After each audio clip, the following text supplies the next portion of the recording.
ඔයාලට කවුරු එක්කෙනෙක් ඇවිල්ලා කියනවා ලංකාව ගැන සින්දුවක් ලියලා දෙන්න කියලා. සින්දු ලියන්න හැකියාවක් නැහැ නේද? හැබැයි මේ ලියන්න කියන්නේ ඉංග්‍රීසි වලින්. කොහොම ලියන්නේ?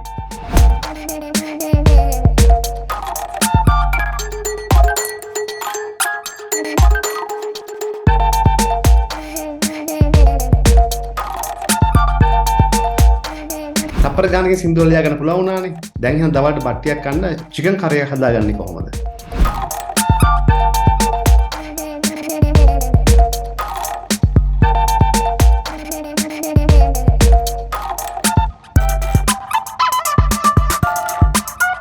කාලත් ඉවරයි. දැන් මතක් වෙනවා කැම්පස් එකේ දුන්න අසයින්මන්ට් එකක් තියෙන කරන්න. ඒ තමයි Python script එක ලියන්න. කොහොමද script එක ලියන්නේ?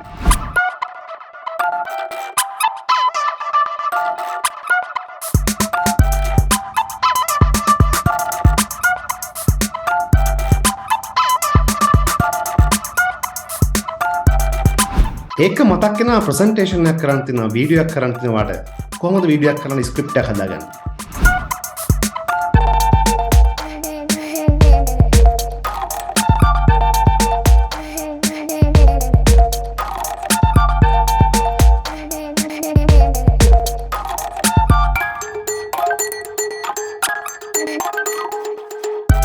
දැන් කොහොමද ඉගෙන ගත්තා කියමුකෝ.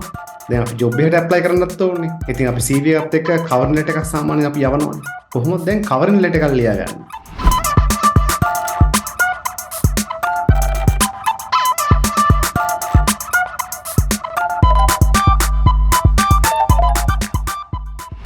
විශ්වවිද්‍යාල ආචාර්යවරුන්ට තමන්ගේ ශිෂ්‍යයන්ට දෙන අසයින්මන්ට් ගැන දෙපාරක් හිතන්න සිද්ධ වෙන, ඒ වගේම ජනප්‍රියම සර්ච් එන්ජින් එකක් වෙන Google සමාගමටත් දෙපාරක් සිතන්න සිද්ධ වෙච්ච එලොන් මාස්ක්ගේ නමත් ගෑවුණු ChatBox එකක් ගැන තමයි අද මම කතා කරන්න යන්නේ. හැබැයි මේක නිකන් ChatBox එකක් නෙමෙයි. මේක ඇවිල්ලා artificial intelligence එහෙම නැත්නම් AI based වෙච්ච ChatBox එකක්. ඒ තමයි ChatGPT. Actually this is a game changer.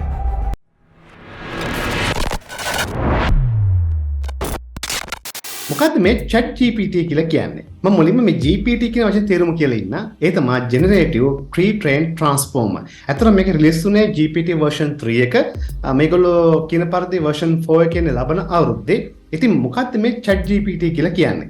ඉතින් මේ සම්පූර්ණයෙන් මේක බේස් වෙලා තියෙන්නේ artificial intelligence කියන ටෙක්නොලොජි මත. ඒ කියන්නේ කෘත්‍රිම බුද්ධියක් භාවිත කරලා අපි දෙන ප්‍රශ්න වලට උත්තර දීමක් තමයි එතන සිද්ධ වෙන්නේ. ඉතින් ඕගොල්ලෝ සමහර එතෙන්ද පුළුවන් ඔය වැඩේ කරගන්න මට Google search engine භාවිත කරන්න පුළුවන් කියන එක. නමුත් ඒකේ මේකේ ලොකු වෙනසක් තියෙනවා. මොකද අපි Google එකේ දෙයක් search කරද්දී ගොඩක් ලාට සිද්ධ වෙන්නේ spiders ලවා web servers වලින් data gather කරන එක. නමුත් මීට වඩා ලොකු වෙනසක් මේකේ තියෙනවා. හේතුව Google එකේ අපි දෙයක් search කරාම බොහෝ විට අපිට සම්පූර්ණ උත්තර ලබා ගන්න අමාරුයි. මොකද අපේ තිබ්බ හැම ප්‍රශ්නයක්ම අපි ඇහුවට ඒකෙදි දෙන උත්තර සීමා සහිත වෙනවා. නමුත් මේ AI box එකේ දෙන answers වල සෑහෙන ලොකු වෙනසක් ඔබට දකින්න හම්බෙවි. ඒ කියන්නේ ඔබට අවශ්‍ය ඕනම දෙයක් type කරාම දෙන උත්තර බොහොම සරලව සහ විස්තර සහිතව ඔබට දැක් ගන්න හම්බෙනවා. මේ ChatGPT කියලා කියන්නේ language generation model එකක්. ඒ කියන්නේ මෙතනදී ඉන්ටර්නෙට් සම්බන්ධීම සිද්ධ වෙන්නේ නැහැ. කලින් ලර්න් කරපු data set එකක් හරහා අපිට තොරතුරු ලබා දීමක් තමයි මේකෙන් සිද්ධ වෙන්නේ. ඒ වුන් සඳහන් කරන පරිදි බිලියන 175ක parameters මේ සඳහා භාවිත කරලා තියෙනවා. ඒ කියන්නේ ලෝකයේ දැනට බිහි වෙච්ච language learn model වලින් ගත්තොත් ලොකු model එක මේක කියලා අපිට හඳුන්වන්න පුළුවන්. කවුද මේක නිර්මාණය කළේ? ඒ තමයි OpenAI සමාගම. මම පොඩ්ඩක් ඒ ගැන ඉතිහාසය පොඩ්ඩක් කියලින්න. මොකද ඒක ගොඩක් වැදගත් ඕගොල්ලන් විශේෂයෙන්ම ඒ පැත්ත ඉගෙන ගන්න කට්ටියට. ඒතර ඕගොල්ලන්ට ෆලෝ කරන්න ඕන දේවල් සහ අනාගතේ වෙන්න යන දේවල් ගැන අවබෝධය ලබා ගන්න එක බොහොම පහසුයි. ඉතින් මේක පටන් ගත්තේ OpenAI කියන non profit organisation එක විසින්. ඉතින් මේක බිහි කිරීමේ මූලික වෙච්ච පුද්ගලයන් දෙන්නෙක් ඉන්නවා. ඒ තමයි ඔබ හැමෝම දන්න ලෝකේ ඉන්න ධනපතියන්ගේ ඉහළම ඉන්න කෙනෙක් තමයි එලොන් මාස්ක් කියලා කියන්නේ. ඒ වගේම තවත් පුද්ගලෙක් තමයි සෑම් ඇල්කන් කියලා කියන්නේ. මේ දෙන්න එකතු වෙලා තමයි මේ සමාගම පටන් ගන්න තියෙන්නේ. හැබැයි මෙතන 2015 පටන් ගත්ත මේක 2018 වෙනකොට එලොන් මාස්ක් ඩිරෙක්ටර් බෝඩ් එකෙන් අයින් වෙලා තියෙනවා. මම හිතන්නේ විශේෂයෙන් මේකට හේතුව තියෙන්නේ ටෙස්ලා සමාගමෙත් AI ටෙක්නොලොජි එක ඩෙවලොප් කරපු කාලයක්. මොකද ඔබ දන්නවා ටෙස්ලා කියලා කියන්නේ ලෝකයේ තියෙන ජනප්‍රියම සහ රියදුරන් රහිතව ස්වයංක්‍රීය ධාවනය සම්බන්ධයෙන් විශේෂයෙන්ම AI ටෙක්නොලොජි රුඩාක්ම ඩෙවලොප් කරපු සමාගමක්. ඉතින් ඒ සඳහා කාලය වැය කරන්න ඕන නිසා එලොන් මාස්ක් එකකින් අයින් වෙලා තිනවා. හැබැයි ඔහුගේ දායකත්වය දිගටම ලැබුණා කියලා තමයි කියන්නේ. ඒතර 2015 දී පටන් ගත්ත මේ ආයතනය ඉස්සරහට එනකොට 2018 වගේ වෙනකොට non profit කියන කැටගරියෙන් cap profit කියන කැටගරියට මාරුලා තිනවා. ඒ වගේම 2019 දී ඩොලර් බිලියනයක ආයෝජනයක් මයික්‍රොසොෆ්ට් සමාගමෙන් ඔවුන්ට ලැබිලා තියෙනවා. ඉතින් ඔබට දැන් හිතා ගන්න පුළුවන් මේක කොහොමද ටික ටික ඩෙවලොප් වෙලා මේ තත්ත්වයට ආවේ කියන එක. ඉතින් මේ සමාගමේ ආරම්භකයල සිටපු සෑන් ඇල්මන් කියන පුද්ගලයා තමයි දැන්ට මේ සමාගමේ CEO ලෙස කටයුතු කරන්නේ. ඉතින් ඔහු සම්බන්ධයෙන් කරපු ගොඩක් ඉන්ටර්වියුස් අපිට YouTube එකේ හොයාගන්න පුළුවන්. ඉතින් ඒ හැම එකෙදිම ඔහු AI ටෙක්නොලොජි ගැන ගොඩක් දුරට කතා කරලා තියෙනවා. ඉතින් ඔබට ඔහුගේ අතීතයේ ඔහුගේ ප්ලෑන් එක මොනවද තිබුණේ, අනාගතයේ මොකක්ද යාගේ ප්ලෑන් එක ගැන අදහසක් ගන්න ඔබට මේ වීඩියෝස් බැලුවොත් හොඳ අදහසක් ගන්න පුළුවන්. මොකද හේතුව AI පැත්ත ඉගෙන ගන්න ළමයිට ගොඩක් ඒක වැදගත් වෙයි. නොවැම්බර් 30 මේක එළිදැක්වට පස්සේ දවස් 5ක් ඇතුළත සබ්ස්ක්‍රයිබර්ස්ලා මිලියනක් කවුන්ට් හම්බුණා කියලා තමයි කියන්නේ. ඉතින් අපිට හිතා ගන්න පුළුවන් කොච්චර මේක ලෝකයේ අතරට ගිහින් තියෙනවද කියලා. ටෙක් ෆීල්ඩ් වල ඉන්න ගොඩක් එක්ස්පර්ට්ලා මේ සම්බන්ධයෙන් ගොඩක් අදහස් දක්වලා තිබුණා. ඉතින් හැමෝගෙම අදහස වුණේ මේක ලොකු පෙරලියක් ඇති කරාවේ අනාගතයේ කියන එක ගැන සහ සව කරුණු සම්බන්ධයෙන් සැකයකුත් මතුවෙන කාලය මම පොඩ්ඩක් ඒ සම්බන්ධයෙන් ඉස්සරහට පොඩ්ඩක් කතා කරන්න. කොහොමද අපි ChatGPT try කරලා බලන්නේ? ලින්ක් එක මම description සඳහන් කරලා තියෙනවා. හැබැයි මම බලාපොරොත්තු වෙන්නේ ඒක ලින්ක් එක ක්ලික් කරලා ඒක account එකක් හදන විදිහ step by step පෙන්නන්න. මොකද ඒකත් ඔයගොල්ලන්ගේ වෙලාව නාස්ති කිරීම. මොකද account එක create කරගන්න ඔයගොල්ලන්ට ඕන කෙනෙක්ට පුළුවන්. ඉතින් ඒ account එක create කරලා ChatBox එක open වුනහම ඔයාට හිතන ඕනම දෙයක් ඔබ type කරලා බලන්න. තමන්ගේ job එකේ, තමන්ගේ ගෙදර, තමන්ගේ ඉගෙන ගන්න දේවල් ඕනම දෙයක් search කරලා බලන්න. ඔබට එන උත්තර සම්බන්ධයෙන් සෑහෙන පුදුමයකට පත් වෙනවා අනිවාර්යෙන් මට කියන්න ඕනේ. මොකද මමත් මේක ටෙස්ට් කළා විවිධාකාර පැතිවලින්. උදාහරණයක් ගත්තොත් මම මගේ ශේෂ්ත්‍රය ගත්තොත් මම networking configuration, router configuration, Python scripting, bash scripting, ethical hacking tools, malwares ඔය හැම දෙයක්ම try කරලා බැලුවා. හිතා ගන්න බැරි තරම් පුදුමයට පත් වෙනවා. මොකද හේතුව ඒ තරම් හොඳ output එකක් අපිට මේ chat එකෙන් ගන්න පුළුවන්. ඉතින් අන්න එතනදී පොඩි ප්‍රශ්නයක් මතුවුණා. මටත් මේ පෞද්ගලික ප්‍රශ්නයක් මතුවුණා. ඒ තමයි අනාගතයේදී හැකර්ස්ලා මේ සම්බන්ධයෙන් මොන වගේ දෙයක් කරයිද කියන එක. මොකද ඒ කියන්නේ හැකර්ස්ලා මේක යූස් කරන්න ගත්තොත් විශේෂයෙන්ම malware track කරන්න, scripting run කරගන්න ඕනම දෙයකට මෙතන අපිට guide කරාම අවශ්‍ය output එක ලබා දෙනවා කියලා කියන්නේ. ඒකෙන් කෙනෙක්ට ඒක අවස්ථාවක් ලැබෙනවා වෙන්න පුළුවන් නේ. නමුත් මම අත්දා බලනකොට මට දකින්න හම්බුනේ දෙයක් තමයි මේකල ගොඩක් පරිස්සම් වෙලා තියෙනවා. එහෙම දෙයක් ට්‍රේක් කරගන්න කියන බොහෝ විට ඒගොල්ලෝ අපට output එක දෙනවා. මේක privacy වලට බලපාන දෙයක්. ඒක හන්දා මේකෙන් සම්බන්ධයෙන් ඔයගොල්ලෝ try කරන්න යන්න එපා කියන දේ ගැන ගොඩක් ලාට chatbox එකෙන් output එකක් ලැබුණා. මේකේ නිර්මාණකරුවෝ ගැන සෑම් ඇල්මන් පවා මේ සඳහන් කරලා තිබුණා ඔවුන්ට වෙච්ච ලොකුම අභියෝගය ඔන්නෝක කියන එක. විශේෂයෙන්ම ඉස්සරහට security පැත්තෙන් ඔය hackers-ලා මේක භාවිත කරන්න ගත්තොත් මොන වගේ තත්ත්වෙට මුණ පාන සිද්ධ වෙයිද? ඉතින් ඒගොල්ලෝ කියලා තිබ්බේ ගොඩක් පරිස්සම් වුණා කියලා මේක develop කරා. ඉතින් ඒගොල්ලෝ අනාගතේ තවදුරටත් මේ සම්බන්ධයෙන් අවශ්‍ය පියවර ගනිමි. ඉතින් මම මේ සම්බන්ධයෙන් Elon Musk හොඳ tweet එකක් දාලා තිබුණා. ඔබට මම ස්ක්‍රීන් එක දැන් සඳහන් කරලා තියෙනවා. ඔබට පේනවා ඇති ඔහු මොකක්ද කියලා තියෙන්නේ කියලා. We are not far from dangerously strong AI. ඉතින් Elon Musk පවා අදහස් කරන්නේ මොන වගේ දෙයක්ද?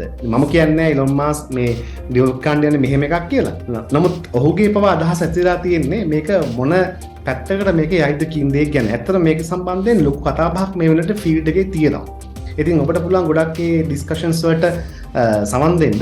ඉතින් හැමෝම කතා කරන්නේ ඔහොම ගිහිල්ලා මේක කොයි තත්ත්වයට යයිද කියන එක ගැන. නමුත් තාක්ෂණික කියන්නේ ඔහොම තමයි. මොකද මොන හරි දෙයක් ඩෙවලොප් කරාම මේකේ හොඳ පැති නරක පැති දෙපැත්තම තියෙනවා. ඒක හරියට නිකන් පීයක් කරන් අබගෙඩියක් කපලා කන්නත් පුළුවන්. නැත්නම් පීයක් කරන් කෙනෙක්ට තුවාල කරන්නත් පුළුවන්. ඉතින් මේක සම්බන්ධව ගත්තොත් ඒක මම කිය මේකේ පැති කීපයක් තියෙනවා. පොඩ්ඩක් අපි ඒ සම්බන්ධව පොඩි කතා බහක් යෙදෙමු.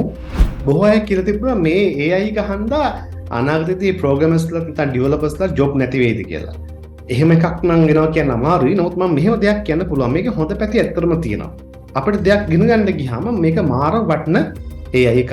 හොඳ උදාහරණයක් ගත්තොත් ඔබ IT ෆීල්ඩ් එකේ ඉන්න කෙනෙක් නම් ඔබ ස්ක්‍රිප්ට් එක ලියනවා නම් ඔබ ලියපු ස්ක්‍රිප්ට් එක හරිද වැරදිද? සහ තමන්ගේ මොන අඩුපාඩු මේක තියෙන්නේ. ඒක කොහොමද අපි වැඩි දිනු කරගන්නේ? ඔබට යම්කිසි කන්ෆිගරේෂන් එකක් කරන්න කලින් ඔබට චෙක් කරලා බලන්න පුළුවන් මම හිතපු දේද මේ ඇවිල්ලා තියෙන්නේ කියන එක. ඉතින් ඒ වගේ ලොකු දේවල් ටිකක් මේකෙන් අපිට ඉගෙන ගන්න පුළුවන්. සහ ඔබ විශේෂයෙන්ම ඔබ ඔන්ලයින් බිස්නස් කරන කෙනෙක් උදාහරණයක් ගත්තොත් ඔබ Fiverr වගේ දෙයක් කරන කෙනෙක් නම් ඔබට gig එකක් ක්‍රියේට් කරගන්න ගියාම ඒක ලියා ගන්න තේරෙන්නේ නැත්නම් ඒක වචන ටික ගලප ගන්න තේරෙන්නේ නැත්නම් ඔබට ඒක උදව් ගන්න පුළුවන්. ඒ වගේ ඔබ වීඩියෝස් ක්‍රියේට් කරන කෙනෙක් නම් ඔබට ස්ක්‍රිප්ට් එක ලියා ගන්න තේරෙන්නේ නැත්නම් ඔබට ස්ක්‍රිප්ට් එක සම්පූර්ණයෙන් ලියා ගන්න පුළුවන් අදහස් දුන්නාට පස්සේ. ඒ වගේ ඔබට ඕනම ගැටලුවක් තියෙන අවස්ථාවකදී ඔබට මේකෙන් ප්‍රයෝජනයක් ගන්න පුළුවන්. ඉතින් configuration පැත්තෙන් තමන්ගේ ideas පැත්තෙන් creative ideas ඔය හැම දෙයක්ම මෙතනින් ගන්න පුළුවන්. ඉතින් ඒක මම දකින මේකේ හොඳ පැත්ත. ඉතින් අපි තව දේවල් ගැන කතා කරනවා. දැන් මේ සාමාන්‍ය මේ වගේ ටෙක්නොලොජියක් එන්න ඕන මිනිහෙක් මනුස්සයෙක්ට උදව් කරන්න. ඉතින් එහෙම තමයි මේගොල්ලන්ගේ ප්‍රධාන අරමුණ වෙලා තියෙන්නේ.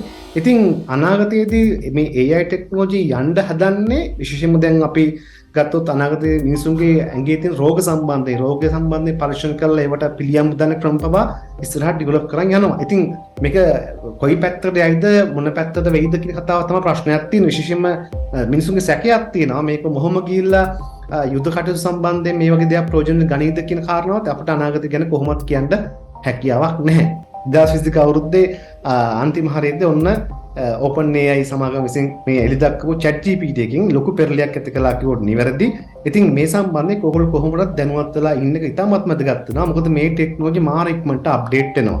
ඉතින් මම නම් කියන්නේ මගේ අදහස නම් 2023 අවුරුද්දේ ඔයගොල්ලෝ විශේෂයෙන්ම තාමත් තරුණ වයසේ ඉගෙන ගන්න වයසේ ඉන්න කට්ටිය විශේෂයෙන්ම IT ෆීල්ඩ් වල ඉන්න අයට මම කියන්න තියෙන්නේ ඔන්න ඔය ෆීල්ඩ් එක තමයි ඉස්සරහට ට්‍රෙන්ඩින් යන්නේ. විශේෂයෙන්ම IT පැත්තෙන් ගත්තොත් AI technologies, machine learning, deep learning, DevOps පැත්ත ඔය ගැන හොඳ අවබෝධයක් තියාගන්න. මොකද ඉදිරි අවුරුදු දෙක තුන ඇතුළත ඔය පැත්තෙන් තමයි ගොඩක්ම ෆීල්ඩ් එක ඉස්සරහට යන්න බලාපොරොත්තු වෙන්නේ.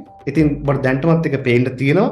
ඉතින් මේක ඉගෙන ගන්න කොහොමද අපි ගොඩක් අය අහන ප්‍රශ්න. මොකද මට පෞද්ගලිකව බොහෝ ළමයි කතා කරලා අහලා තිනවා කොහොමද අපි මේ AI පැත්තේ machine learning කොහොමද ස්ටඩි කරන්න කියලා. ඉතින් මේකට ඔබට තනියෙන් ඉගෙන ගන්න බලාපොරොත්තුවක් තියෙනවා නම් ඕන තරම් දේවල් resources ඉන්ටර්නෙට් එකේ තියෙනවා. හොඳම උදාහරණය Simply Learn කියන YouTube channel එක සහ එවුන්ගේ වෙබ්සයිට් එක.